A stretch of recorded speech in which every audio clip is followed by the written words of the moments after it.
হরে কৃষ্ণ বন্ধুরা, আশা করি সবাই ভালো আছেন। আমার সনাতন কথা চ্যানেলে আমি সবাইকে স্বাগত জানাচ্ছি।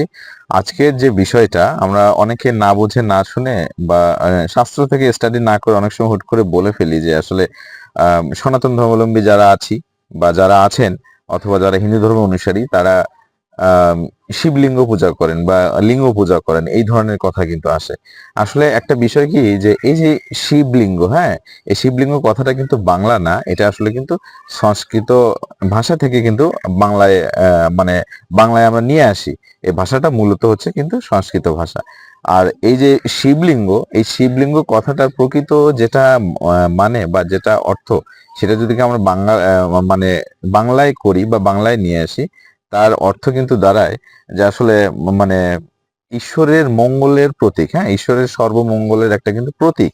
এই শিবলিঙ্গ কথাটার অর্থ হচ্ছে ঈশ্বরের সর্বমঙ্গল বা ঈশ্বরের মঙ্গলের কিন্তু প্রতীক।